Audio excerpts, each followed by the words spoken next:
Awesome, thank you. Okay. Quiz 2 is done. How was that, you guys? Yeah, feel good about it? Most people that I've like looked at their answers as I was collecting them, yeah, looks pretty good. So, okay, yay, quiz 2 is done. So welcome to week 3. We are today, at the end of today, we're halfway done with this class. So if you haven't started yet, you might want to probably start your report sooner rather than later, because the next week and 2.5 weeks is going to go by quickly. All right, so today we're going to talk about co-invasions. So when 2 species invade an area together, and you guys are going to learn just what a big nerd I am. You already knew that I was a nerd, but there's more. And then we're going to talk about biological control.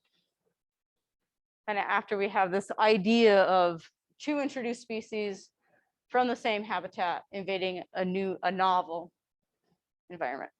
All right. So this quote is what got me to come to grad school. When we try to pick out anything by itself, we find that it is bound fast by 1,000 invisible cords that cannot be broken to everything else in the universe. One of my undergrad professors, that's what they're called. One of my undergrad professors said that everything is connected to everything else. And so you can't separate 2 things because there's all these connections to each other. And so here I have like a little a little illustration of 2 different species of cottonwood trees. One of them is being eaten by a beaver. We've got some mycorrhizal fungi. We've got decomposers in the stream. And so no organism evolves in a vacuum. There's all these other interactions that drive an evolution of a species. And so when we take a species out of there, right, comes back to our tens rule. You're losing all of those interactions, which might result in the failure of that species in the novel environment, right? You're leaving behind. So if we took this, if we took a beaver out of this environment and plopped it somewhere else, would it have food? Maybe, maybe not, right? So, and it's the same, like pick your favorite organism in there and think of all the connections that it has to everything else. And what would happen if we plopped it into like an alien environment? So again, our tens rule, hopefully you guys got this right on the quiz. So we have all these species that let's start with they're made it to a new place, right? And then there's this filtering process that we're going to lose 90% of those species. They're just not going to be able to establish. 10% are going to establish.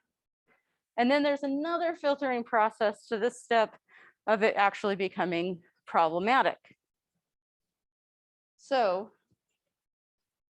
and we can think of those species interactions as one of the filters, right? There's lots of other things that could be going on, but taking you out of your network and plopping you in a new place is going to could potentially be bad news. All right. So that's not new to you guys. So again, here, pick your favorite organism. Think about all the connections that it has and what it would be like to be dropped into a new place. How many of you guys, like you guys know what this is like when you leave your parents' house and you come move somewhere else to go to college and you're like, have to make new friends, like you have to learn a new town, all that stuff, right? But now you don't have, if you're in this illustration, you put yourself in a natural organism's shoes, you know, you lose the connections of the other things that you're accustomed to. Okay. So if we wanted to bring a second species along, the probability, so now I got kind of choose, I got the dark species and the pale species, right? So the same tens rules applies for each species independently. So for a species to go from being able to make it to a new environment with its mutualist to becoming invasive with its mutualist is highly unlikely. What is the probability of both species making it to this invasive finish line? How do we math that? Hold on, where's my bag? It's not even here. Damn it. Left it in my office. All right, I'm not going to write on the whiteboard because I forgot my whiteboard marker. How do we rub math on this to make this into science? So the probability of the dark species making it from here to here is 1 in 100, right? Because we have these two steps where we're losing 90%. Okay, so then that's the same for the pale species. 1 in 100th chance of that becoming invasive. So pick a random, you know, this guy and this guy, for them to both make it, right? There's a 1 in 100 chance for both of them. So let me flip to the next slide because I think I put it on there. Right, so okay, so here we go, species A, species B. Remember we rolled the dice? I brought my dice today, but I decided that I'm not gonna have you guys roll them again, right? Like we got that concept of the probability. And remember, it was really like it took a lot of rolls, took 170 rolls just to get 2 invasive species. So think about how many times you would have to roll just from like sheer probability to get both 100, you know, 100 for species A and 100 on species B. Well, this is how we math that. So we go 1 over 100 times 1 over 100. That gives us a 1 in 10,000th chance of both of those co-evolved species actually making it to invasiveness status, right? That's assuming that these roles are independent. But with the value of this dice might influence the value of that dice, they wouldn't be independent anymore. And then our whole probability kind of goes out the window. So we're going to talk about this species, lodgepole pine, Pinus contorta, as a case study of how how this species became invasive and how it had to bring along some of its symbionts in order to do that. So we have it here in the Pacific Northwest and then a little bit down where there's high elevation. So we got the Sierra Nevadas and the Rocky Mountains into the US, and then a lot of British Columbia and a bit of Alberta is the range. And these colors represent different subspecies, different varieties of lodgepole pines, which for us doesn't really make a big difference. But just know that, you know, there are species, just like there's different breeds of dogs, you know, there's different breeds of trees, if you want to think of it that way. They're all the same species, but they're slightly different and they're distinguishable. But for us, it doesn't matter. Okay, so we're going to talk about this pine, this pine. Super duper economically important tree. It's a really good lumber tree. It grows fast and it grows straight and it doesn't have a lot of branches, which means it doesn't have a lot of knots in it. And so it's really good lumber tree. And it's planted widely and used all over the world as a economically important species. It has serotinous cones, which is just fancy talk for saying that the cones are sealed up and all the seeds are trapped inside. until there's a really high intensity fire and it melts the wax and it opens up and allows the seeds to come out. And what would a high intensity fire do to the big trees? The parent trees. It would burn them. That's what fire does. It burns wood, right? So you get rid of all the parents. And now you have this new crop of all these babies that are going to be able to grow up and not have to compete for light, because you can see from this photo, this is a really dense forest. And without that stand replacing fire to wipe out all the adult trees, the little seedlings would just get shaded out and they would die and they wouldn't be able to survive. So they've evolved this nice little serotinous cone thing that says when the parents are out, then it's my turn. Okay, so keep that in mind as we're talking about what this species does where it's invasive. In its native range, we have some serious threats that this species is facing. We have the mountain pine beetle. So that's what all these brown trees are trees that have been killed by the fungus that lives in these little pockets on the beetle. So they have the beetles have these little fungus pockets that are called mycangium. You don't need to know that, it's just a fun word. That they carry around this little fungus. The fungus goes and clogs up the xylem, which is the pipes that takes water from the roots up into the leaves. So then if those are blocked, then the trees can't access water, which means they can't photosynthesize, which means they die. And so remember, this is a really important lumber tree. So as these mountain pine beetles are getting worse and worse, the lumber industry is getting affected because, you know, your population is now maybe what would you guesstimate? 30% of those trees are still alive. So what they did, they found when they would cut down these trees before, the fungus, when it blocks up those xylem, the pipes, it stains the wood, it turns it blue. And so the lumber companies were starting to lose all this money because they couldn't sell it. They couldn't sell that blue stained wood. But then economics and the power of branding to save the day, you just call that denim wood. Now it's a luxury item and you can charge double. Which, you know, it's really beautiful wood. I have some at home and it's amazing. And knowing the ecology behind it, I think makes it even more awesome. But anyway, so that's becoming a problem. Climate change, of course, is becoming a problem because these high intensity fires typically under normal climatic conditions happen once every 100 years, 200 years, really low frequency, high intensity fires. But with climate change and the beetle, it's kind of a positive feedback loop for more frequent high intensity fires.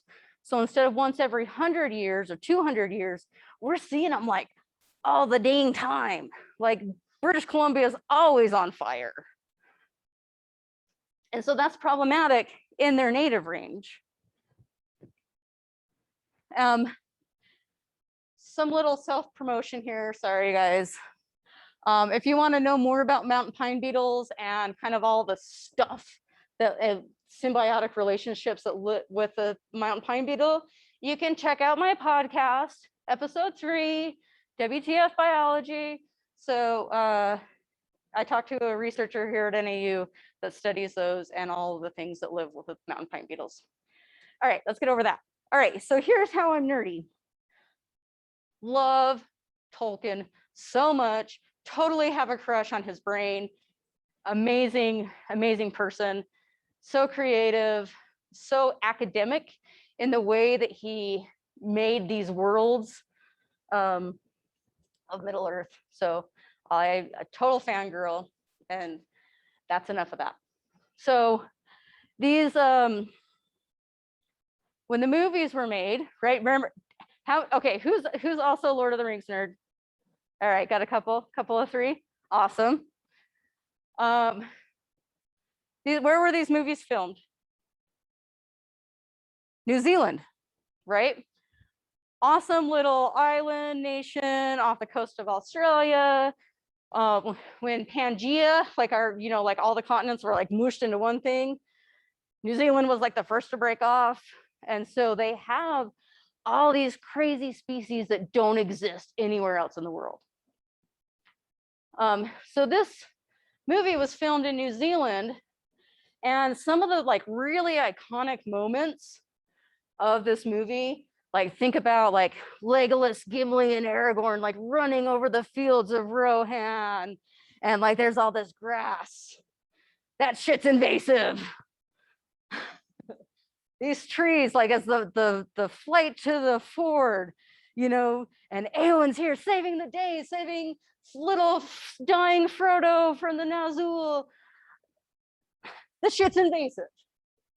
It's not supposed to be there. So like this like little claim to fame that New Zealand and New Zealand tourism has really exploited, are invasive species. Okay. So again, here's the native range of our species that's shown here in green. You can see these stars are where it's grown outside of its native range, including here in New Zealand. Now, pines are a northern hemisphere thing. There are no native pines in the southern hemisphere. And yet they grow in Chile and Argentina, and Australia and New Zealand. So there they are.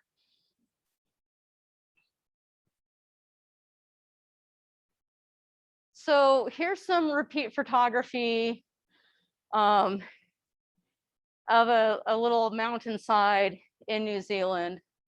In 1998, there was like, a couple of three like little trees that are just, they're just doing their thing. Not a problem, right? They're like really low. 6 years later, ooh, ruh-roh. And then just 11 years after that, completely covered those hillsides. This is within your lifetime. It went from this to a totally different ecosystem. And if you're trying to sling these seeds in New Zealand, you're going to face legal problems because it's so invasive. Yeah. Well, okay.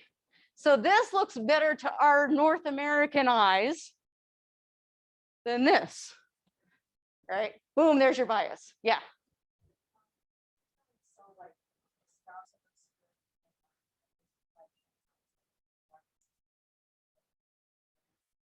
Yes. So bias is not a bad thing. We just have to recognize it.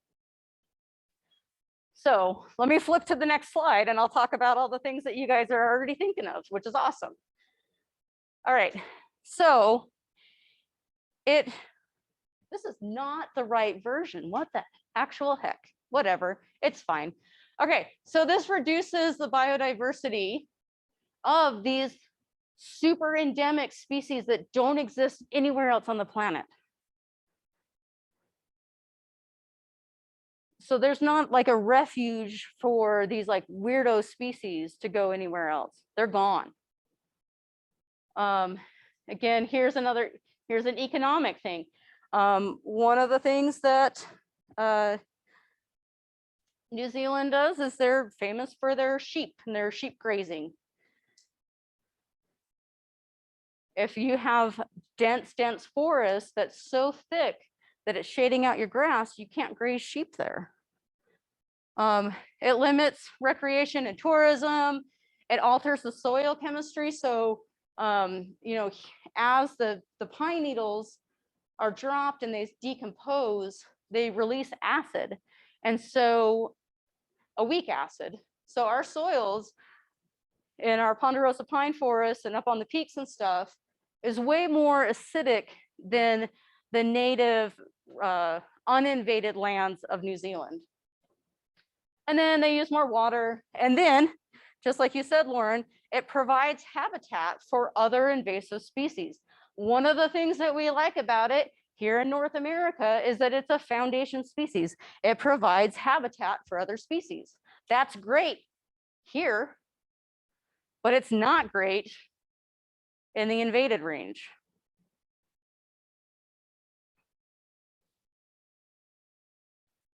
Okay.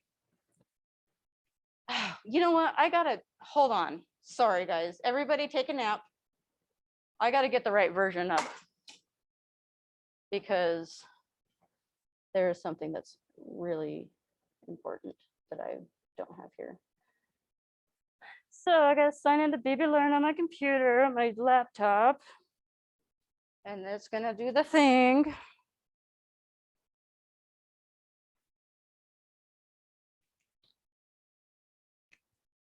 And we gotta get the right, sorry, I thought this was already set.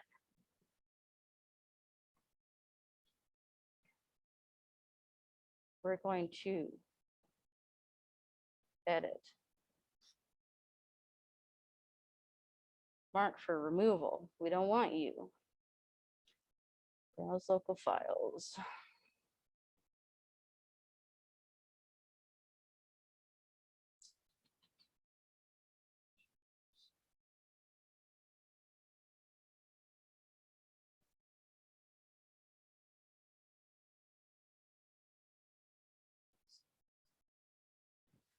All right, this better be right.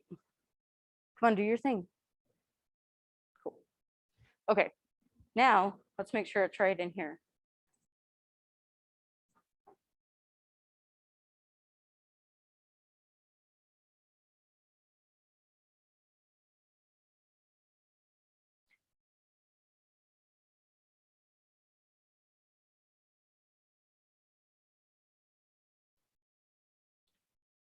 There we go. Okay. So throwback to lecture 3. This was what was not in there before. We have, remember we said that one of the characteristics of an invasive species is that they don't depend on mutualists, right? And the reason that that is, again, because of this TENS rule, we have that filtering out process of the dudes. Okay. Here we go. All right, but we know that pines are highly dependent. They're obligate on mycorrhizal fungi. They can't live without their mycorrhizal fungi. Again, somebody remind me why mycorrhizal fungi are cool other than that's what I study. Yeah. They provide nutrients to the plants. And what do the plants do in return? Because there's no free lunch, right? Yeah, so the plants provide the fungi with some sugars, right? So it's a mutually beneficial relationship. Usually, there's always an exception to the rules in biology. All right, so here's a little pine seedling, just a little baby that has mycorrhiza. And here is its little friend that was given a sterile control treatment. This guy looks like shit and he's gonna die, right? So without these fungi that have a larger surface to volume ratio, they can get into the nooks and crannies better, you know, of the soil matrix. They can collect that nutrients, they can collect the water better than the plant can do on its own. Without these mycorrhizal fungi, pine seedlings are dead within 2 weeks in the wild. You can kind of like help them along in the greenhouse a little bit, but like once you put them out in the big wild world where it's dirty and intense and you know you're not being babied, they can't hack it on their own. So doesn't this break our rule?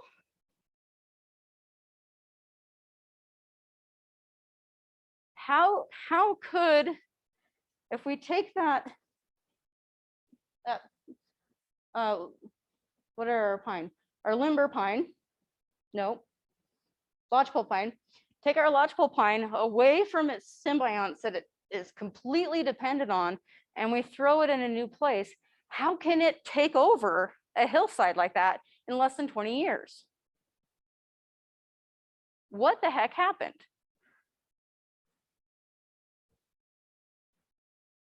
Has anybody got any ideas?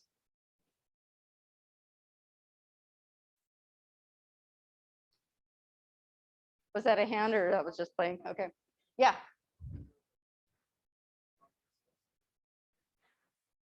Yeah, so we would have to have the fungi invade to the new environment too. And that's actually what we saw.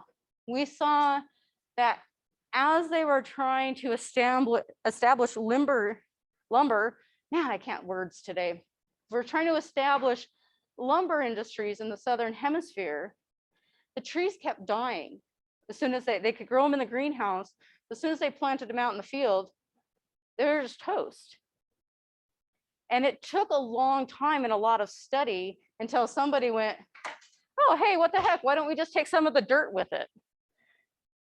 And it was when, and what's inside the dirt? These boys, right? So adding that fungus, and now you have the complete symbiosis. And now the trees can grow and you can develop a nice lumber industry. Awesome, that's exactly what we wanted. But wait, whoops, yeah.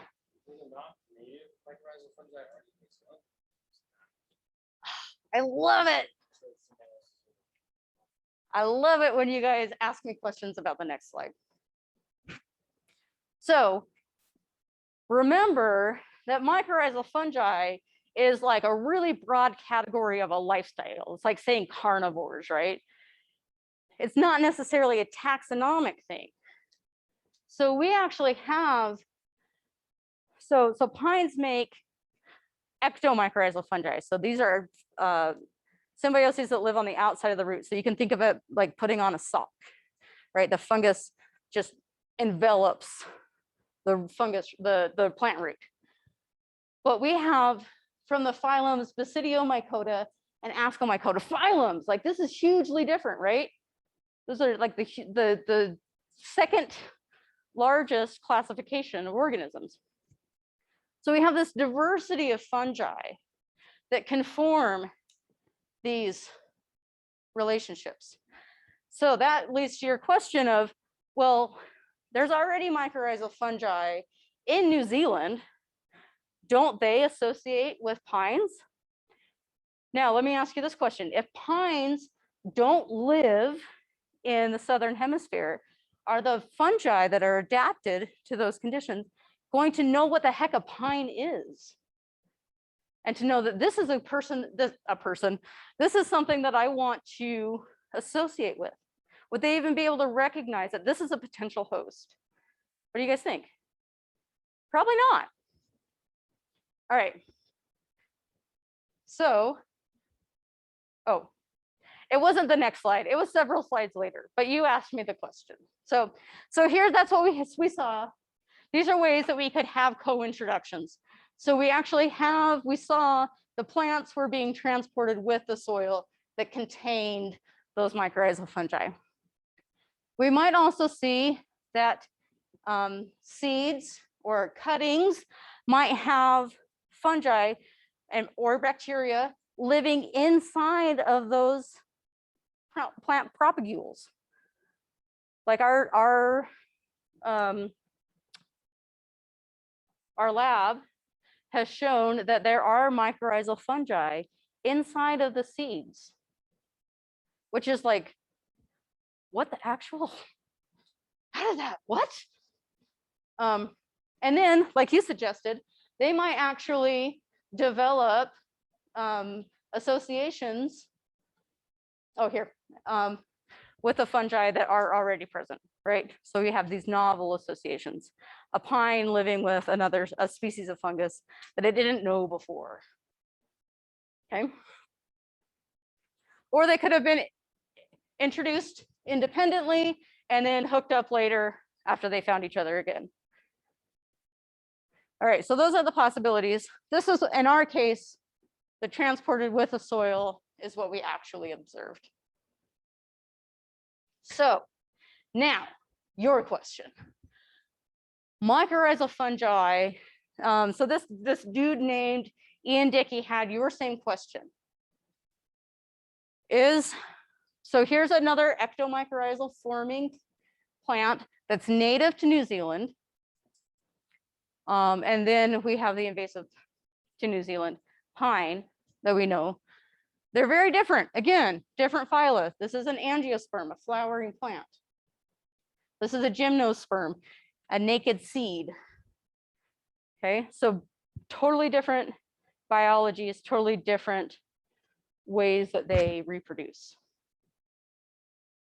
Okay, so this dude, Ian Dickey, went around, collected some roots from these native trees and some of the invasive pines. And what they found was that when they looked at, took the DNA from the fungus, sequenced it, were able to identify what species it was. The vast majority of the ectomycorrhizal fungi living on these native plants were fungi that were only found in New Zealand. And then 14% of them were things that kind of have this like really ubiquitous kind of worldwide distribution where they're found in New Zealand and in the Americas. So, and of these non-native mycorrhizal fungi, big fat nothing. Okay, what do you think the results were for the invasive pine? Tell your neighbor what you think.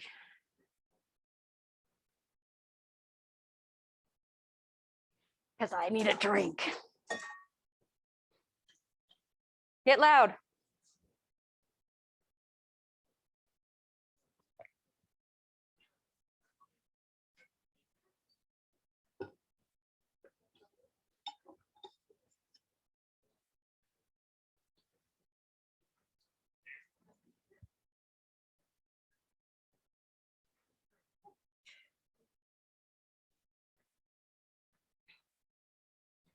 All right, what do you guys think?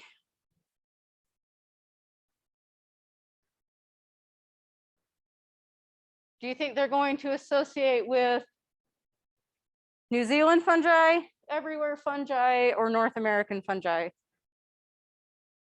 Yeah. So you're saying probably down here. There's maybe a hint. All right, so that's exactly what they saw. 7% of them were those kind of ubiquitous guys that were found everywhere, but 93% are only the North American kind.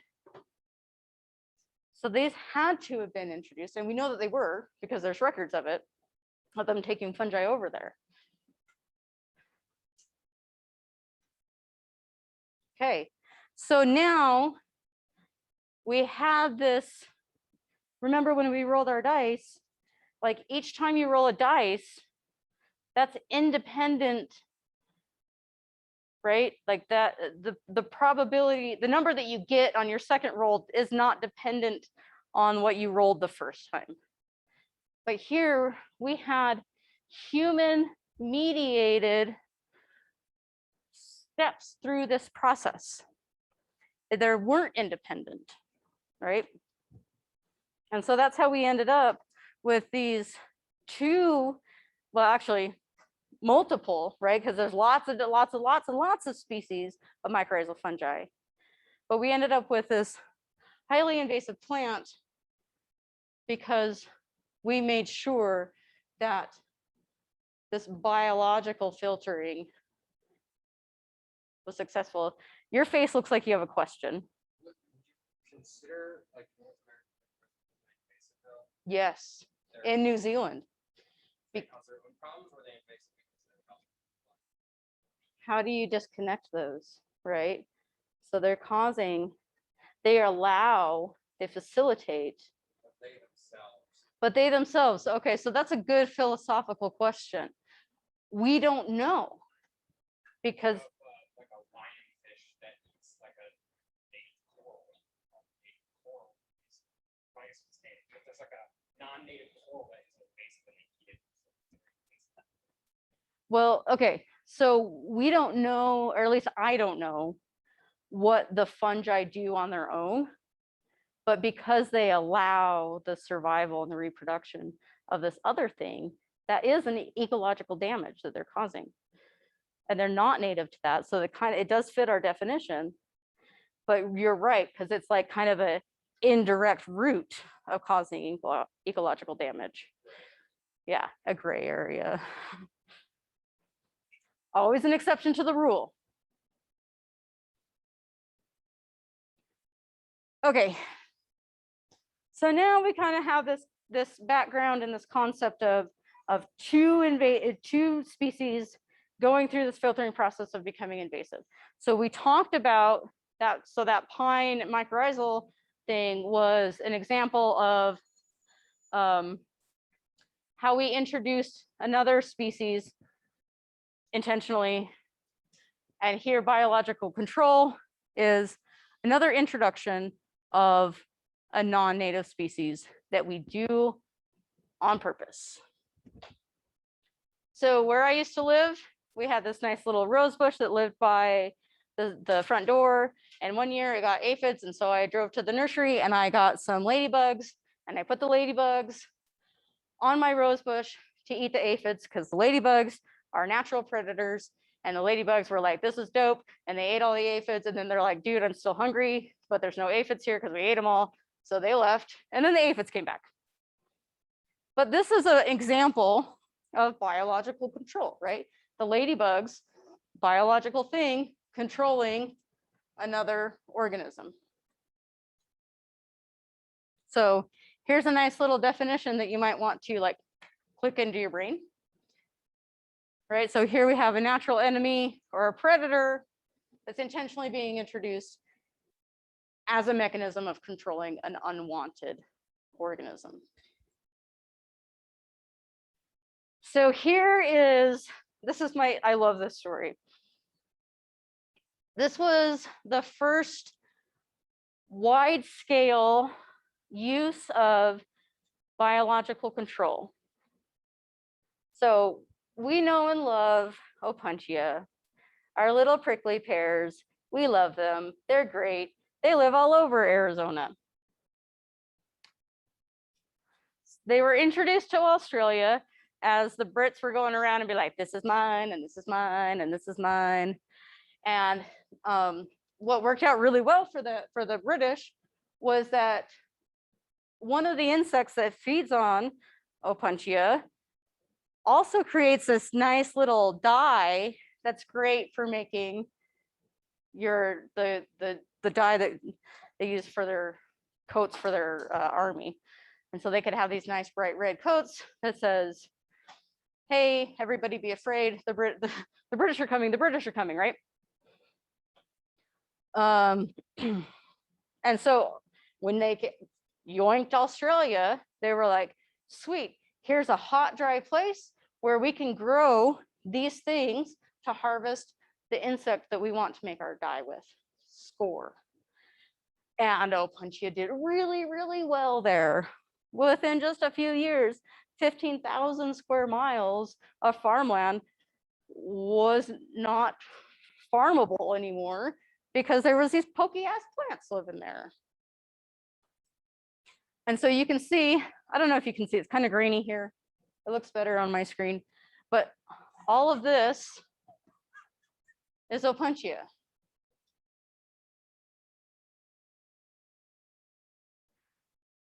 So what they started doing was like, oh, whoops, that actually was probably a bad idea. We should do something about it. Well, they started taking it out by hand, which is stabby. and like hard. And when you're living in a hot, dry place, going out and doing all that manual labor, there's problems with that. And so they were like, hey, we could just like spray arsenic on this. That'll kill it.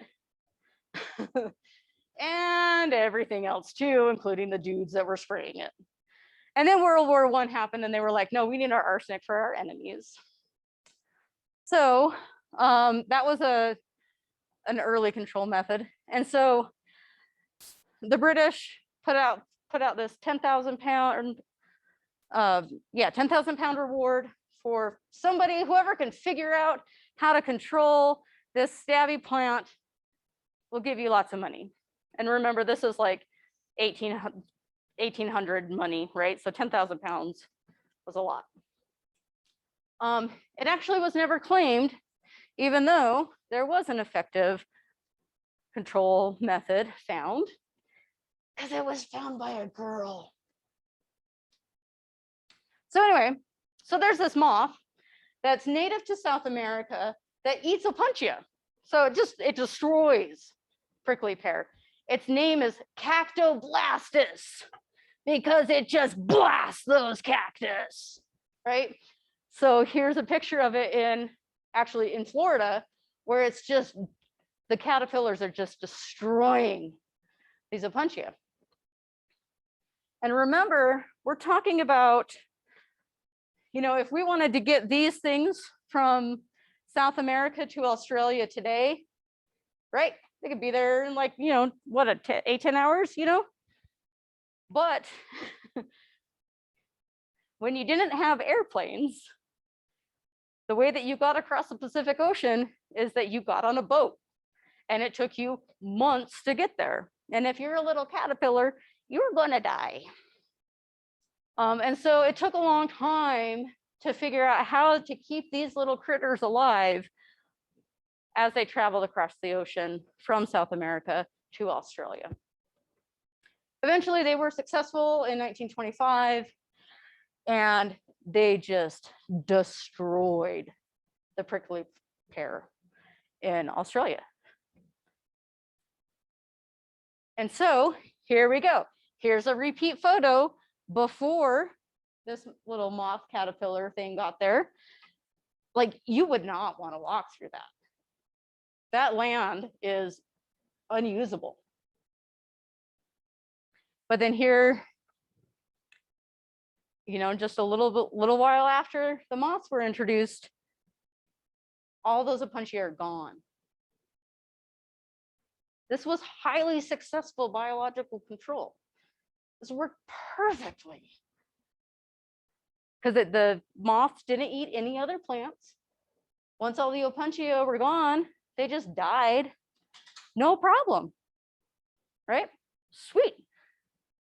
Biological control is the answer to everything. No, no. But this little, there's this little town in Australia that their city hall is named after this moth Cactoblastus that saved their town from the opuntia invasion. So that's cute. All right, but there's always a but, right? Now this Cactoblastus, hey, it worked really well in Australia. And then Hawaii, which is lousy with invasive species, has invasive opuntia. Let's just take that over there. Perfect, right? Biological control is the answer to everything. And then in South Africa, we had opuntia problems because cacti aren't native to South Africa. And hey, let's take those to the Caribbean islands where opuntia is a problem. Perfect, woohoo. But now that little jump from the Caribbean islands that don't have any native cacti to Florida, where there are native cacti, it's not that far. And the moths dispersed across that little canal there and are now causing problems in Florida. So it's always more complicated. And can't remember. Okay.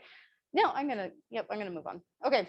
Any comments about that before we go? Yeah.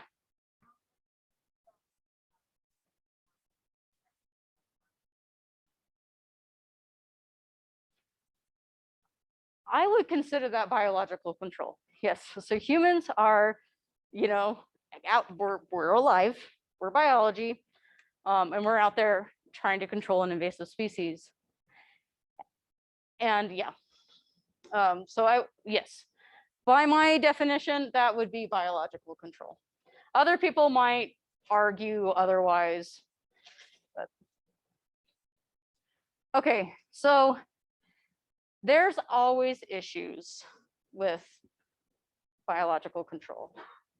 Okay, 10 minutes. Okay, so what are some of those problems? Well, I'll tell you. Is it actually effective? Does it work? Does the thing that we want actually kill the thing that we don't want? Right? Is our biological control going to actually reduce the populations? And here's our buddy Tamarisk. So our first day of class, you guys, we walked outside and we saw the little babies of our tamarisk leaf beetle, or this Diarabda. In the 1950s, as we were building dams, and tamarisk was like, woohoo, I love altered hydraulic regimes, and it was spreading out the riparian systems. We're like, ruh-roh, we better do something, and biological control is always the answer. So they started studying.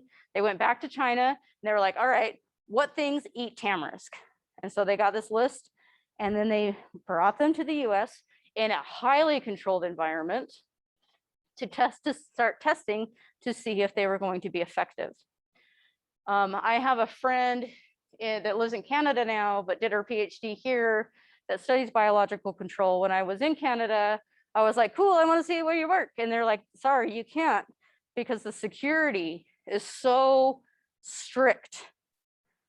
To how, like, who's allowed in, you have to like wear this like special suit. There's like triple lock systems so that these organisms don't actually get out before they're rigorously tested. Because the last thing that we want to do is cause more problems by trying to solve a problem. So anyway, the point is, after like 50 years or so of studying to see if tamarisk leaf beetle was going to be effective and safe, they released it in 2001, and let's see if it's effective. So now it's here now. Okay, oh yeah, so here they are. This is the tamarisk outside the marketing building, and these little babies are the tamarisk leaf beetle larvae that we saw. Okay, so are they effective? So my friend Kevin took this picture before tamarisk leaf beetle came in. So here's a couple cottonwoods, but all the rest of this stuff is tamarisk. 2 weeks later, after the beetles got here on the scene, here's our cottonwoods, and here's all this completely defoliated tamarisk. I forgot to mention that the leaf beetles at all stages of their lives, so when they're like little teeny babies all the way up to adults, only eat tamarisk. They eat the epidermis. So just think of like the plant skin being eaten by this bug, and then they can't control their water anymore, right? And so they live in hot, dry places, and so they're just losing their water, and so they die really quickly because these little tamarisk beetles, they don't have any of their enemies here. They only have their food plant, and so they can go wild and crazy. So this was just 2 weeks. The Dolores River in southern Utah. Okay, so looking at a different study. This is actually a link, so if you guys want to check out this paper, just click on that. So they looked at different sites along the Virgin River in Utah, Arizona, and Nevada. And so their original samplings were done in 2012 when the beetles were first introduced on that river. And then they were looking at the number of plants that had a certain amount of dieback. So I meant to go back to that tamarisk that we have on campus to take a picture of what it looks like now. because it's like halfway dead, half of it's green and half of it's brown. But anyway, so you can have parts of the tamarisk that die and parts of it that don't. And so what they found is that after, so the first year, only about 25% of a canopy was actually killed by this, but actually went more and more dieback as the years go by. So what happens is the tamarisk leaf beetles come, they eat all the leaves, and the tamarisk are like, you're adorable. And then they just sprout new leaves. And then the beetles are like, thanks for making us more food. We were starting to get hungry. And then the tamarisk sprout more leaves. And what happens every time that the tamarisk resprout is that they're using up their savings account. All that stored carbon that they had in their roots is now being used to make new leaves. And so we actually see over time a reduction or an increase in the amount of dieback, increase in mortality. So yes, we can say that tamarisk leaf beetles in some places are highly effective biological control. That's the whole point of that. And then let me see what time it is. Okay, 5 more minutes. Okay.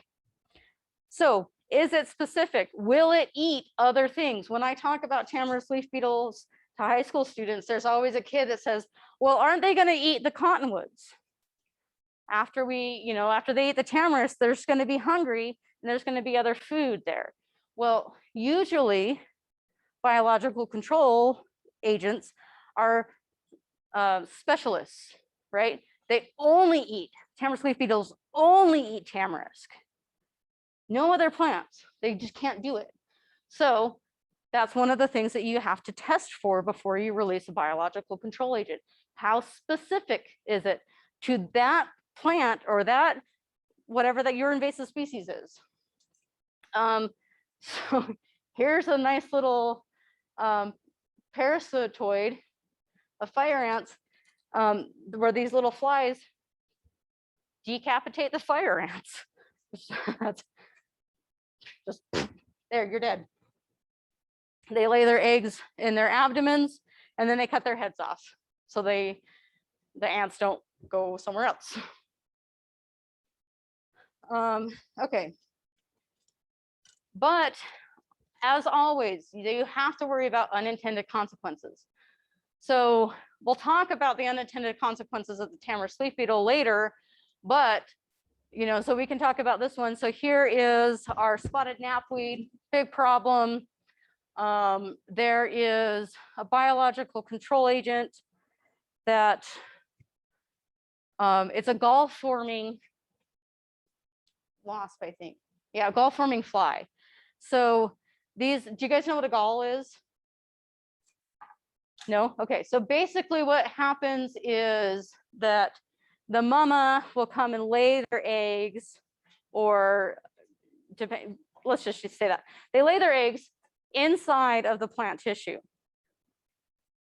The eggs and the larvae change plant hormones and alter plant gene expression to make themselves a nice little house. And so now they have easy source of food and they're protected from the environment. And so in this case, the gall fly is really detrimental to the spotted knapweed. Awesome, right? So now our spotted knapweed populations are going away because all their resources are being consumed by these gall-forming flies. But those little larvae in here inside of the plant tissue are nice little food sources for mice. And those mice carry hantavirus, which makes us sick. And so now we have this all these steps, all these degrees of separation from our trying to solve a problem to actually causing another problem. And so that's why these studies take so long, is because you need to rigorously test them to identify as many of these unintentional consequences as possible. Okay, yep, so there's the mouse. There's some stuff. all right, we don't need to cover this. So just know that, there's these unintentional consequences of these interacting species. Again, everything's connected to everything else. When we try to add or remove, or whenever we mess with the ecosystem, there's always going to be stuff that we didn't foresee. Okay. There's some more examples on here, but I think for now we'll leave that. Yeah, it's time. And I will see you guys on Tuesday. No, Thursday. Today's Tuesday.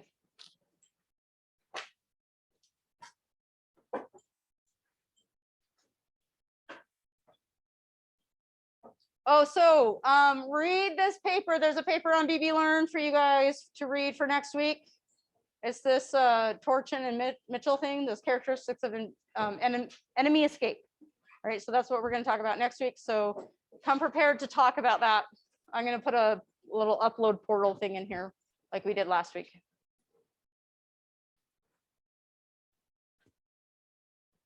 Yeah, you too.